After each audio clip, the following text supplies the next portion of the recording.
Hey everyone, this is your host, James Proctor of Real Mob Stories, and we're going to do something just a little different today. I know normally you tune in for mob history, stories from the shadows, and names you might or might not know, but today you're going to hear my story. You see, a lot of people have been asking, so they say, James, how did this thing get started? How'd you end up running a mob channel for all things? And so I was thinking about it and I wanted to give you guys an answer to that. So pull up a chair and let me take you back. So I was born and raised in Arlington, Texas, right between Dallas and Fort Worth. That's the home is if you follow sports, that's home to the Dallas Cowboys and the Texas Rangers. So I was a suburban kid. I was into sports, books, music, and that was really my world. I played football and basketball. I boxed at the boys club after school and during the summer. And I really found my stride in baseball. I played second base. I pitched. I did that through high school. And music was another love for me. I could play the keyboard, violin, also could play guitar a little bit. I know it's a strange combo, I know, but it's like I always wanted to do a lot of different things. So it's one of those things I have quite a few tools in the toolbox. I was an only child. My parents were old school. I was adopted, actually. I was 3 days old when I was adopted, and I found my real parents, but never really had an interest in knowing them because the parents that raised me up, they're my mom and dad. So, old school parents is an old school bring up. And so, I got into an occasional fight. I'd had a few scrapes growing up, but I wasn't a troublemaker. I just kept my head down. I studied and made it through high school with a clean slate. When I finished high school and got into college, I followed my passion for history. I graduated with a bachelor's in history, and I went to Dallas Baptist University. I was always a Christian growing up. God has always been important to me, and so I wanted to go to a college that kind of had that Christian background, and I found Dallas Baptist University really, really good school. So anyway, I got my undergrad there, and a degree in history, you're not going to do much unless you want to, teach school. So I went back and got my MBA. And one of the things about me was that nobody paid my way through college. I paid for my studies all on my own. I worked full time while going to college. So I always had to work hard to get anything that I had in life. So you see, my parents also, they were retired at the time. They didn't have the money to, put me through college. So anyway, that's kind of what happened. And then I started my career in project management. First, I was with American Airlines, and then I got into the healthcare and insurance industry. And for the past 20 years or so, I've been self-employed. I've been a consultant. I've been managing hospital projects across the country. Actually, I did a lot of work internationally. So I was down in, Nicaragua. Did work down in Colombia, Costa Rica. Been in Europe, been in Ukraine. So I always enjoyed the traveling part of it. At least I did before, COVID in 2020. But anyway, I've been self-employed the past 20 years or so. So I had a pretty structured life, had a wife, kids. My life was really around business meetings, kids, wife, client calls, airport terminals, and mob stories weren't even on the radar. I knew who John Gotti was, but who didn't? But I wasn't really deep in this world of Cosa Nostra, and that came later. So let's fast forward to 2020. The world stopped, at least for me and for a lot of you. It's like bizarro world for me. And like many of you, I had a lot more time on my hands. I wasn't traveling anymore. The project started drying up. And so, I wanted to at least do something with the more time I had. And so I started tuning into some of the mob shows out there. And initially it was, Michael Francis, then Sammy Gravano. I thought when Our Thing came out, those first few seasons that he did with James Carroll, I mean, they were magical in my opinion. I knew really nothing about Sammy Gravano except for what he was presenting. And then obviously after that, I read his book, Underboss. And so through time, I started to, realize some of the things he was saying wasn't true. And then I started tuning into some of the other channels. You had guys like Fat Bald Sicilian, Mob Rats Exposed, Jimmy Calandra was big. And you had Lee Cole as well. So I would tune into these channels, and, a lot of it was drama, but also back then there was a lot more channels, or it just seemed that way. And at the time, Lee was working with Danny Trio, and I don't know, they were together, I don't know, a year or so, but I tuned in, I think, 6 months before Danny left. And so after that, Lee was flying solo, and that's when I started talking to Lee. And at first it was just about wrestling.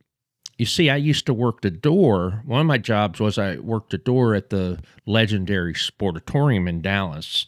This was when I was in college, and one of my jobs working through school. So this was in the late 80s, early 90s, and I met a lot of the wrestlers that were coming through Dallas at the time. At the time, Fritz Von Erich was running the Sportatorium. A couple of the Von Erich kids were still around. I knew who they were. In Dallas, the Von Erich brothers, they were huge, and so wrestling was a big deal. And I wasn't really into wrestling so much, but I enjoyed working at the door. I saw a lot of people. It was kind of interesting, and this was mostly on the weekends. I think what they did back then was on Monday nights, they would do stuff in Fort Worth. And then I think it's either Friday night or Saturday night, they would do the show there at the Dallas Sportatorium. And so I was doing the door there at the Sportatorium. I'd break up fights in the parking lot. It was a group of us that did security, handled the door and all that. So it was a lot of fun, actually. So anyway, Lee and I started talking. Lee asked me to be his partner on a wrestling show that he started called Wrestling with the Devil. As you know, Lee Cole's brother was one of the ring boys. We know the unfortunate story that Tom Cole went through. And anyway, Lee Cole started this channel, Wrestling with the Devil. It's kind of a memory of, or I guess keep the memories alive for Tom, and also to expose, a lot of the hypocrisy and evil as he saw it within the WWE. So anyway, it wasn't long before I started showing up as a host on the Lee Cole 3 podcast. And that's when I made the decision that if I was going to do this, I couldn't just be a tourist in this world. I was going to have to study it, research it, and understand it.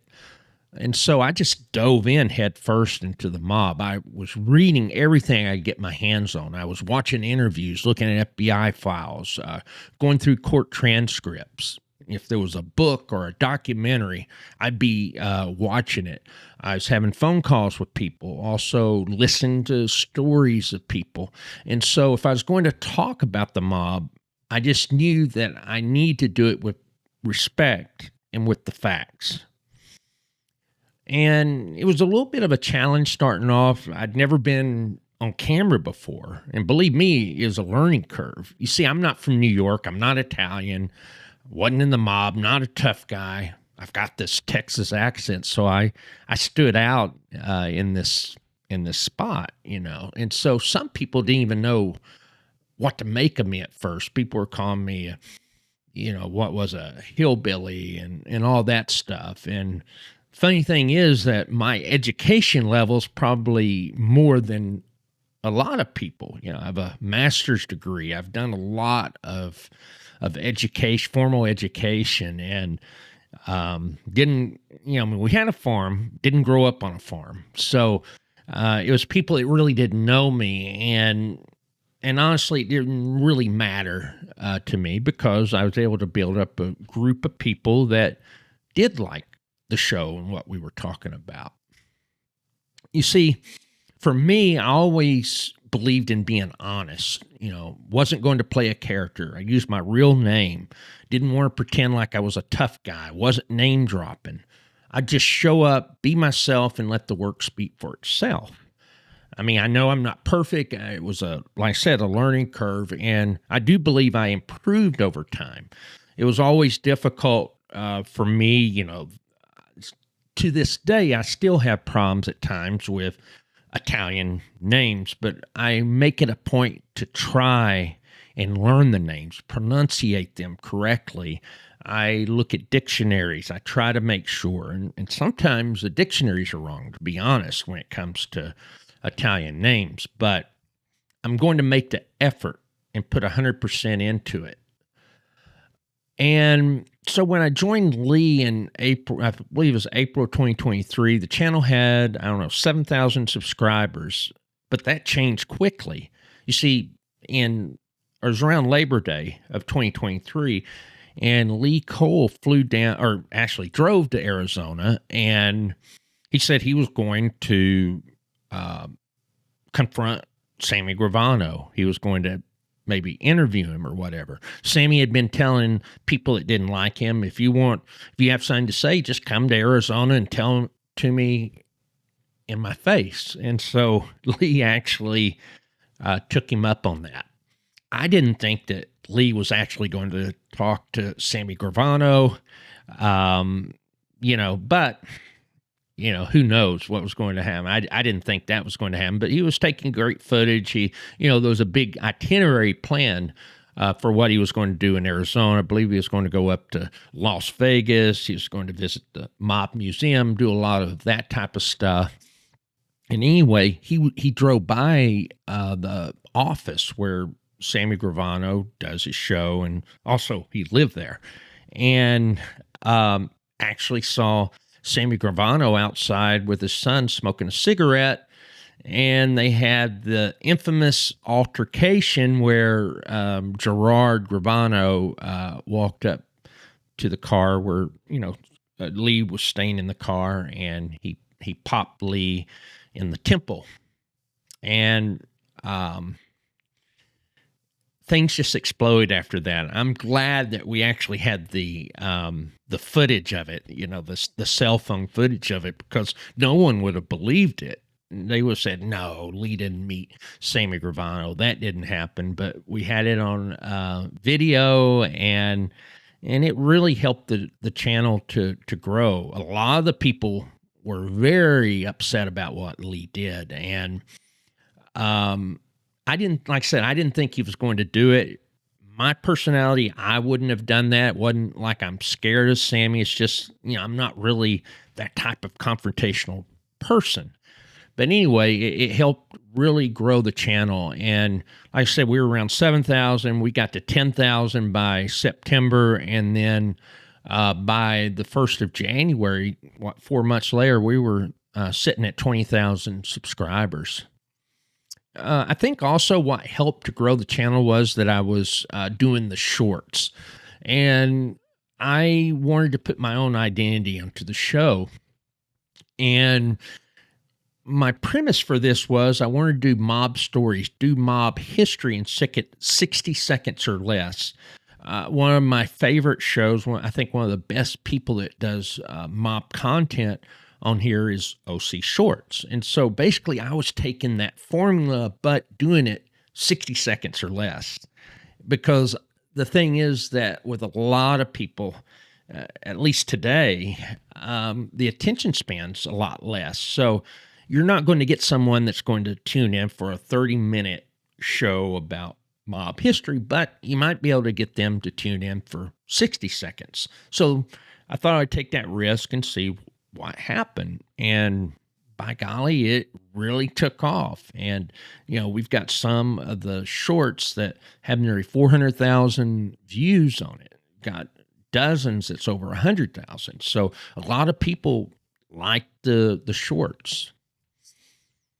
So the thing was, I always put a lot of pride into doing that work. I do every short from scratch. I research it, I script it, I record it, I edit it.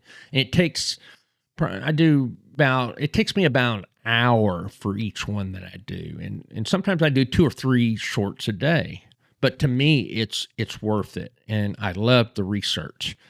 And like I said, we were close to 20,000 subscribers by the end of 2023.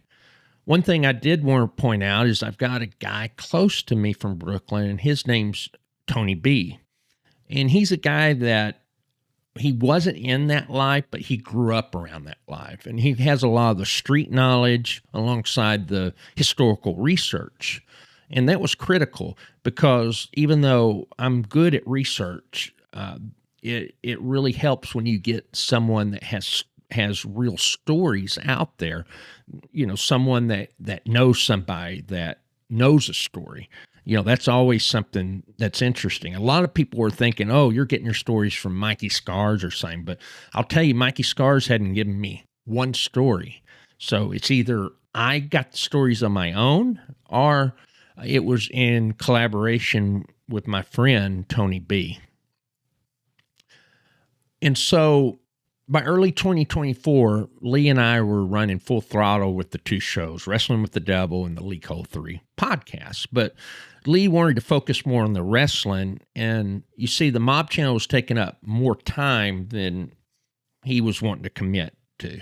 You see, he was spending basically 40 hours a week or more on Wrestling with the Devil and another 40 hours on the Mob channel. It was just getting too much. And that was with both of us. So he made the decision that he was going to sell the Mob channel. He had the conversation with me, I think in January, and said that he was going to sell the channel, but one of the conditions is that I would be allowed to stay on if he sold the channel. And so my wife and I talked about it, and we believed in the channel and we believed in the future of the channel. And so we made the decision that we would buy the channel. And, Lee was very fair with that transaction, and we were able to make up the investment in just a few months. And so now I had the reins. Lee and I are still friends, but I wanted to take the show in a different direction, a direction that matched my personality. I wanted more deeper research, sharper storytelling, and a higher focus on facts over drama. But I also knew that I couldn't make too many changes suddenly. You see, with YouTube's algorithm, you get punished if you do something too fast. So I've had to make the adjustments gradually shifting the content, evolving the tone a little bit time over time. So along the way, I've had great support from people like Michael Francis. Also, RJ Roger was someone I talked to when I was considering buying the channel. Michael was always instrumental. He actually came on the channel and he gave a great interview, and we explored a lot of angles that no one else had that spoke with Michael Francis. So that gave a little bit of legitimacy to the channel. But then I also learned something about this space. There's a lot of people that said they wanted to help me, but they don't really mean it. They don't really mean it. And I've never been anywhere where I've seen so much jealousy, pettiness, gatekeeping. And it really surprised me. So I focused on building my own lane. Basically kept a very small and tight circle around me. Tony B, Michael Francis. Chris Colombo's been very instrumental as well, someone I could talk to. I still talk to Lee about stuff, but kept it very tight. And the goal was simple, that I wanted to tell stories no one else was telling and do it with integrity. And when I officially took over the channel, February of last year, it's been going on 18 months. Like I said, we were at 20,000 subscribers. Now, 18 months later, we're over 75,000. And So at some point, I'm sure we'll get to 100,000 if we keep it up. And I've been proud of the way we progressed. It's been constant growth, month over month, and a lot of it obviously is from the shorts that I've been doing. And this summer, the long form content has actually elevated quite a bit. And that's a good thing. I get comments from people that I'd never heard of before. So a lot of the people here originally, I think they're still here, but we have a lot of newer people that weren't here 3 years ago or whatever. And so the growth that we're having doesn't happen without two things. You need consistency and you need the community. You see, I didn't buy a fan base. I earned it one story at a time. And every single subscriber came because they saw something they connected with, a story they hadn't heard before, a myth busted, a voice that they didn't try to pretend it was something it wasn't. And that's what really keeps me grinding every day. And so the shows I'm proudest of, I would say it's the ones where we corrected the record, like exposing the truth behind the so-called Billy Bat story. Turns out William Benvenna wasn't even a made guy in the Gambino family. He was a low-level Lucchese associate, and Henry Hill ended up conflating multiple stories, and we cleared that up. Then we had the cold case of Jimmy Rotundo, and something I'm very proud of. It was a mystery for 37 years, and I collaborated with Jimmy's son and Vinny, and we also got as far as we could, and we got it pushed across the finish line with Jerry Capisi. And he discovered it was a hit ordered by Gaspipe Casso. It was carried out by the Gemini twins after they jumped over to the Lucchese family. And then there was the Joseph Dudu Pastore story. It was, most mob historians thought he had been clipped over a $10,000 loan to Joe Massino, but it wasn't true. We found out it was actually Sonny Francis's nephew, Carmine Tutti Francis, who was behind it. So these are the kinds of stories that makes the channel special. So what's the future for Real Mob Stories? Well, we already launched the realmobstories.com website, and I did that as a place to house all of my research papers, my long-form content, breaking news in the mob world, and cultural pieces that goes deeper, much deeper than YouTube ever could.